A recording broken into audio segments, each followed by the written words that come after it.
Crystal chandeliers cast golden light across the elegant restaurant. The CEO and his wife sat at the center table, surrounded by VIP guests. In the corner sat a single father in a simple dress shirt, quietly dining with his young daughter. The CEO's wife Helena smirked, raising her wine glass with cruel amusement. "People like you don't belong here." Laughter erupted across the room, spreading like wildfire. The man didn't react, his eyes calm and steady. He slowly raised his hand, pointing toward the glass windows. "That's my helicopter outside." Through the glass, helicopter rotors whirred powerfully, red lights sweeping in circles. The laughter died instantly. The entire room held its breath. Adrian Cole sat quietly at table 12 in Le Grand Palace restaurant, watching his 9-year-old daughter Sophie color helicopters in her small notebook. At 39, he carried himself with the understated confidence of someone who had learned that true strength didn't need to announce itself. His wife had been gone for 2 years now, taken by a rare disease that no amount of money or connections could cure. Since then, it had been just Adrian and Sophie against the world. Sophie looked up from her drawing, eyes bright with excitement. "Daddy, do you think they'll really give me the scholarship?" Adrian smiled, touching the small embroidered handkerchief in his shirt pocket. Sophie had made it after her mother's funeral, stitching the word hope in blue thread with tiny, determined fingers. "You earned it, sweetheart," he said quietly. "Your aviation science project was brilliant." Tonight's dinner was a celebration. Sophie had just received a full scholarship to Meridian Academy, funded by CEO Richard Hale's foundation. Adrian had chosen this restaurant because Sophie had always dreamed of eating somewhere fancy like in the movies. But from the moment they'd walked through the glass doors, Adrian could feel the judgment. The security guard had initially blocked their entrance. "Sir, I'm not sure this establishment is appropriate for your party." Only Clara Martinez, Sophie's teacher, had gotten them inside. "They're my guests," she said firmly, though Adrian noticed her apologetic look afterward. Now seated at their corner table, Adrian could hear the whispered comments. "Look at that worn shirt," a woman in pearls murmured. "How did someone like that get reservations here?" Her companion replied with disdain. "Probably some charity case. Really brings down the atmosphere." Another voice joined in. "A single father like that? What was management thinking?" Each comment was designed to make them feel unwelcome. Adrian had thick skin, but seeing Sophie's shoulders tense as she heard the cruel whispers was different. That was personal. Sophie stopped drawing and looked up worriedly.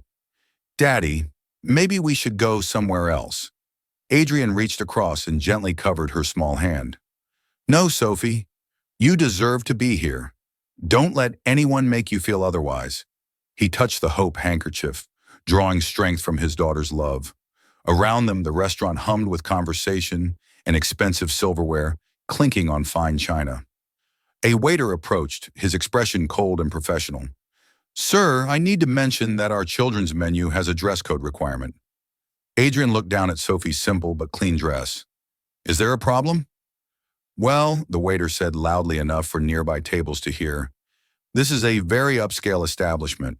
Perhaps next time you might consider more appropriate attire." The comment drew more stares, more judgment. Sophie's cheeks flushed red with embarrassment as elegant couples turned to examine the inappropriately dressed father and daughter.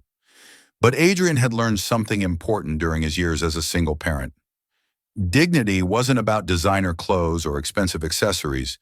It was about knowing your own worth and refusing to let others diminish it. He straightened in his chair, meeting the waiter's gaze steadily. "My daughter looks beautiful, and we're here to celebrate her achievement. That's all that matters." The waiter retreated, but the damage was done.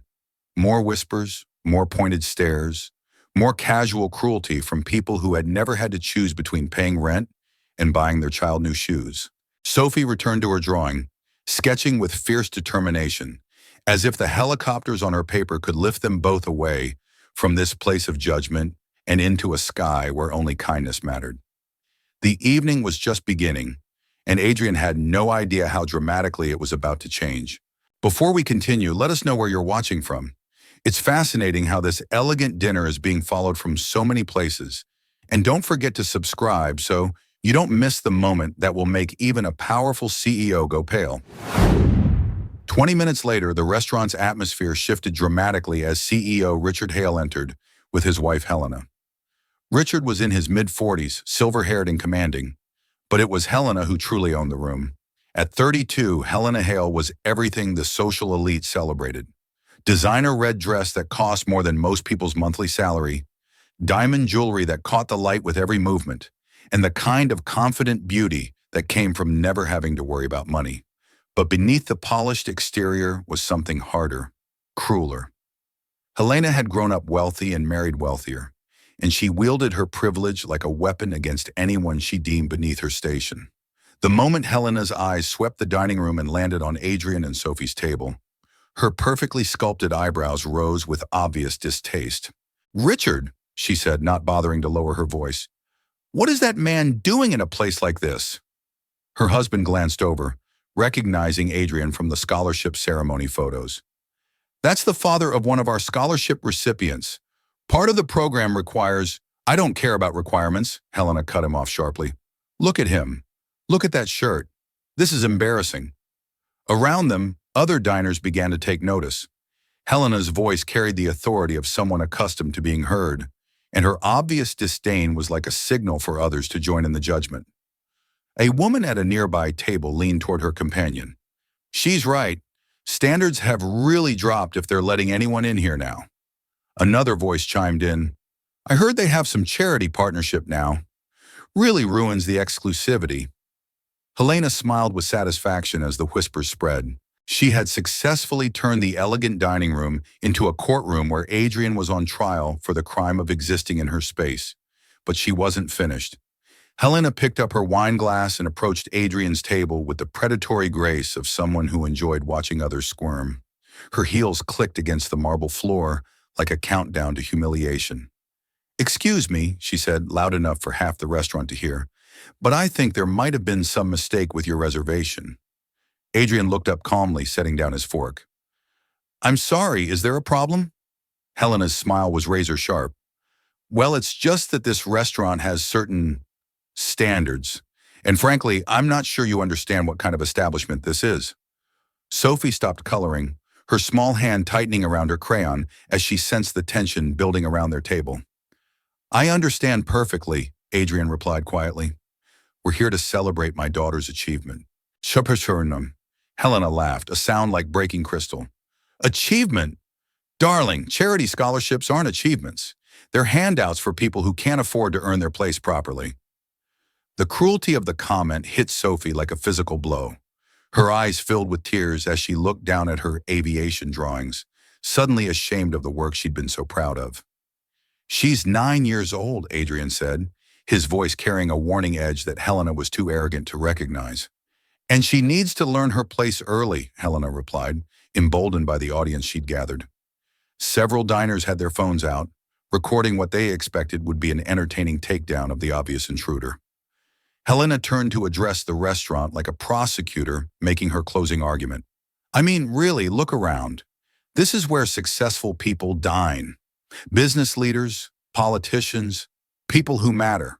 Not—" She gestured dismissively at Adrian. "Whatever this is." The laughter that followed was like acid. Cruel, deliberate, designed to strip away dignity and leave only shame in its wake. Adrian felt Sophie's small hand slip into his under the table, squeezing tight. He could feel her trembling, could see the tears she was fighting to hold back. "Daddy," she whispered, so quietly only he could hear. "I want to go home." The words broke his heart. Sophie had been so excited about this dinner, so proud of her scholarship, so thrilled to finally eat somewhere fancy. And now these people were destroying that joy with their casual cruelty. Helena raised her wine glass higher, as if making a toast to her own superiority. "People like you simply don't belong in places like this. You're out of your depth, out of your class, and frankly, out of line for even trying." The final insult hung in the air like smoke from a fired gun. The restaurant had gone completely silent, except for the soft clicking of phone cameras recording what everyone assumed would be a humiliating retreat. Adrian looked around the room at the faces staring at him with mixture of amusement and disdain. He saw the waitstaff trying not to smile, the other diners leaning forward in anticipation, the security guard moving closer in case the charity case caused trouble. Sophie was crying now, silent tears falling onto her helicopter drawings as she tried to make herself invisible in her chair. That's when something shifted in Adrian's demeanor. The quiet, humble father who had been accepting their abuse with dignified silence was gone, replaced by something much more dangerous. He stood up slowly, his movements deliberate and controlled. The room seemed to hold its breath as he reached into his pocket and withdrew his wallet, setting it calmly on the white tablecloth. Then he looked directly at Helena, his eyes steady and unflinching, and spoke 4 words that would change everything. "That's my helicopter outside." The statement fell into the silence like a stone into still water, creating ripples of confusion and disbelief that spread throughout the elegant dining room. For exactly 3 heartbeats, the restaurant existed in perfect, crystalline silence. Helena's wine glass stopped halfway to her lips, her confident smile freezing into something resembling uncertainty. The recorded phones continued rolling, but their owners suddenly weren't sure what they were capturing anymore. Then Helena laughed, but it was different now, sharper, more desperate. "A helicopter? Really? That's your response to being called out for not belonging here?" But even as she spoke, several diners near the windows were already turning to look outside. Through the floor-to-ceiling glass panels, the restaurant's elegant terrace was clearly visible, along with the private landing pad that served the city's most exclusive establishment. And there, its rotors slowly winding down, sat a sleek black helicopter with government markings. The first person to notice was an older gentleman in an expensive suit. His fork clattered to his plate as recognition dawned on his face. That's a government aircraft." Helena's laughter became more strained. "Impossible. You're lying. That could be anyone's helicopter." Adrian opened his wallet with deliberate calm, extracting a slim black card that caught the restaurant's golden light. The card bore official government seals and clearance levels that made several former politicians in the dining room lean forward with sudden interest.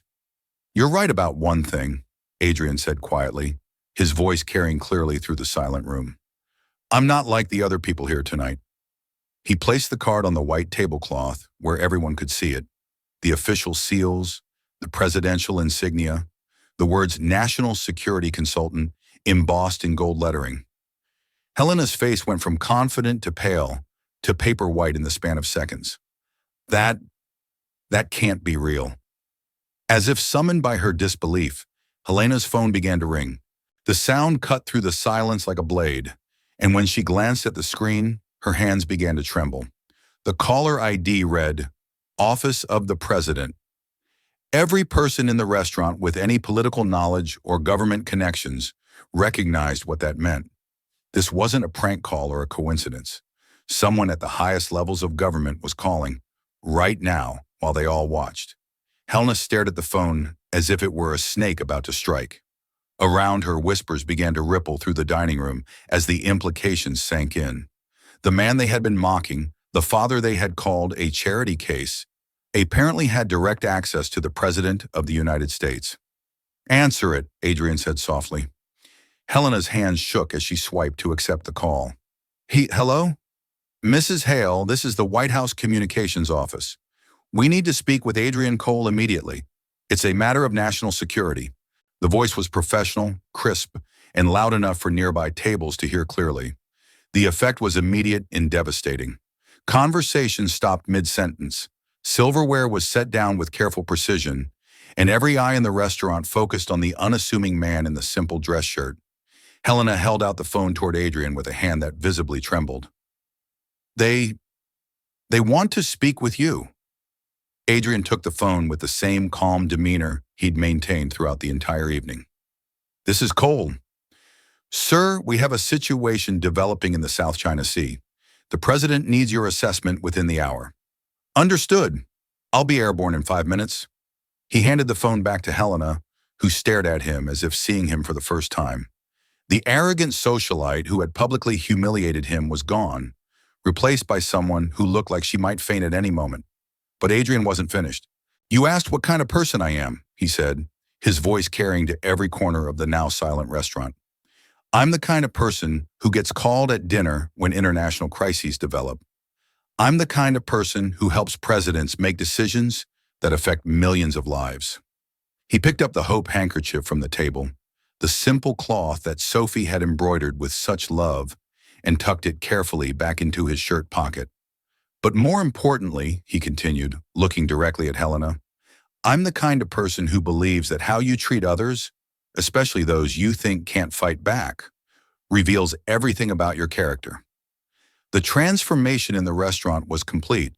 The same people who had whispered cruel comments about Adrian's appearance were now looking anywhere but at him. The waiters who had treated him with disdain were backing away respectfully.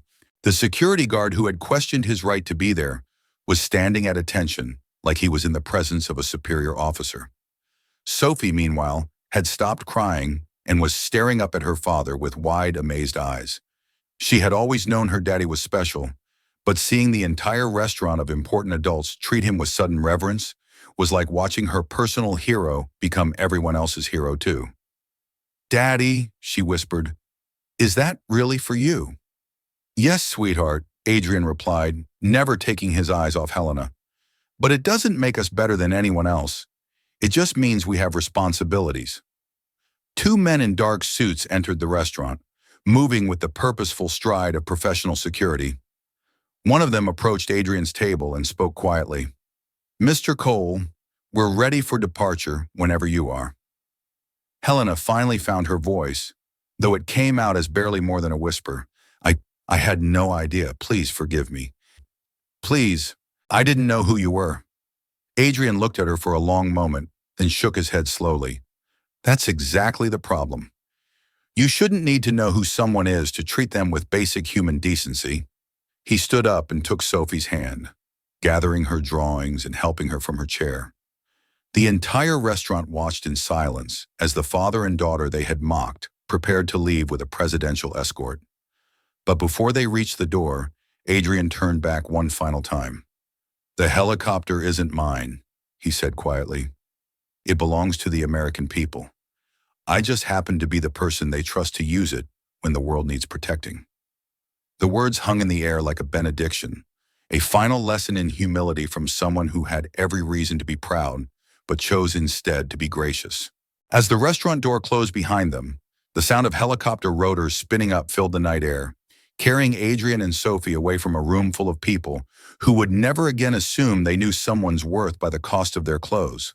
The moment the restaurant door closed behind Adrian and Sophie, the silence exploded into chaos. Phones that had been recording Helena's humiliation of the charity case were now capturing something entirely different, the complete destruction of her social standing. Helena remained frozen in place, her wine glass still clutched in her white-knuckled hand, staring at the spot where Adrian had been standing. The government ID card lay on the white tablecloth, like evidence of her catastrophic misjudgment. Through the windows, the helicopter's spotlight blazed to life, illuminating the entire restaurant in harsh white light. The sound of rotors spinning up to full power was deafening, a mechanical roar that seemed to announce to the world that something monumentally important was happening.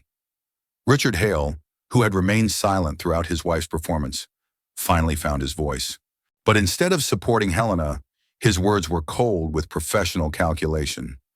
Do you have any idea what you've just done? Helena turned to her husband with desperate eyes. Richard, I didn't know. You didn't know because you didn't care to know, he cut her off sharply. That man advises the president on matters of national security, and you just publicly humiliated him in front of a room full of witnesses with recording devices. Around them, the restaurant erupted into frantic, whispered conversations as the implications began to sink in. The woman in pearls who had first made cruel comments about Adrian's appearance was now frantically trying to delete videos from her phone.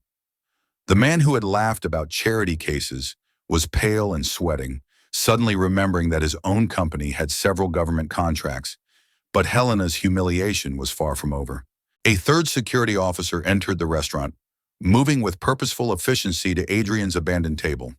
He picked up the government ID card, then turned to address the entire dining room with the authority of someone accustomed to delivering official statements.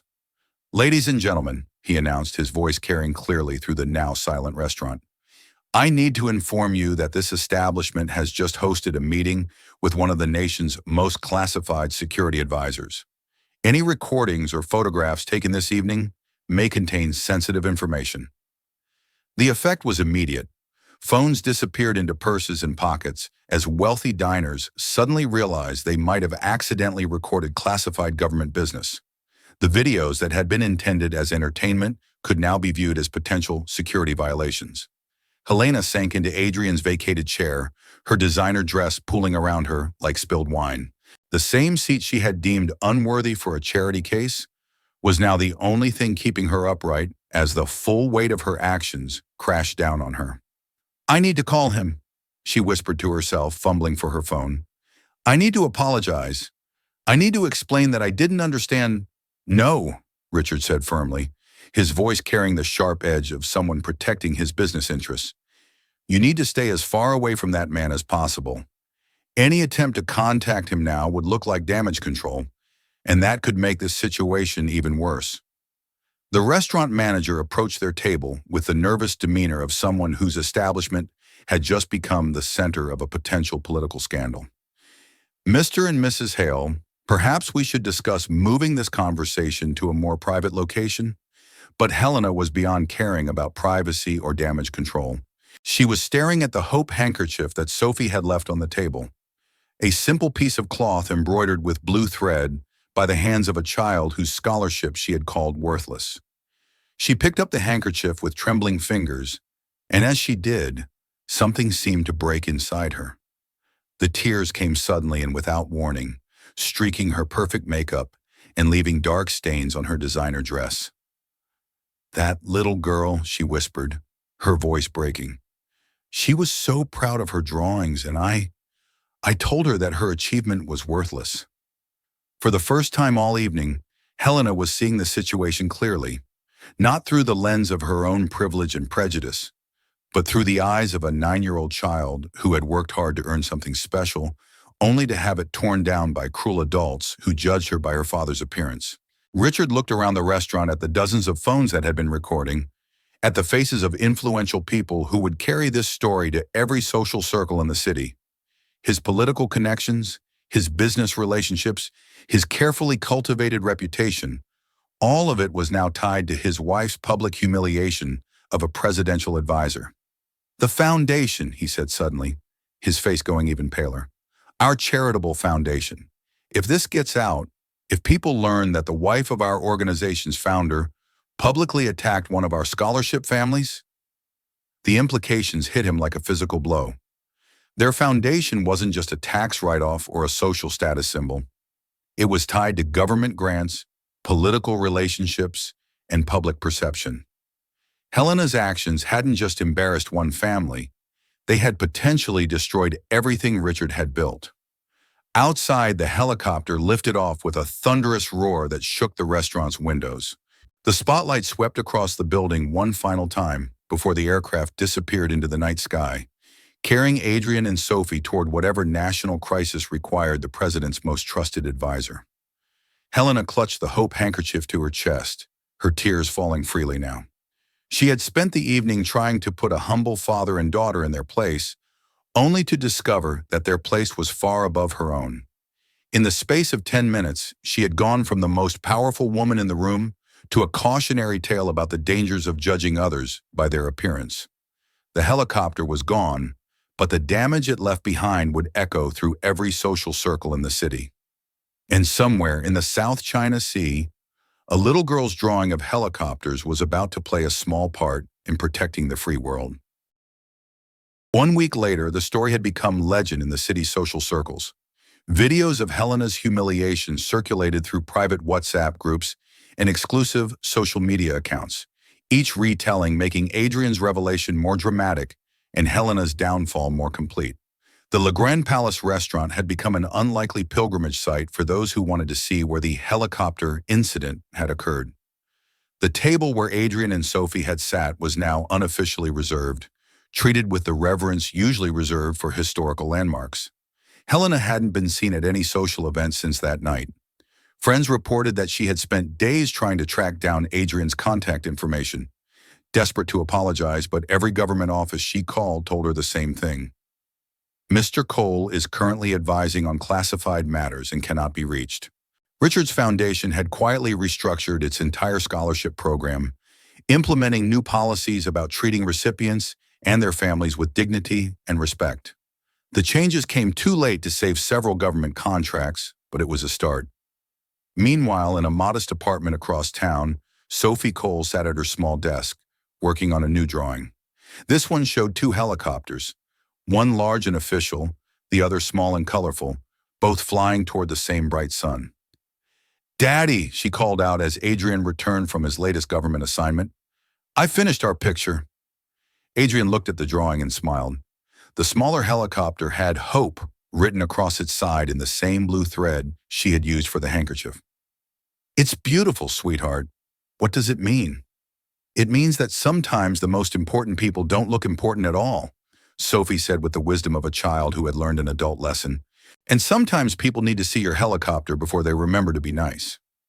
Adrian knelt down beside her, still wearing his simple clothes, still carrying the Hope handkerchief in his pocket. "But we should be nice to everyone, whether they have helicopters or not, right?" Sophie nodded solemnly. "Because you never know who might be protecting the world."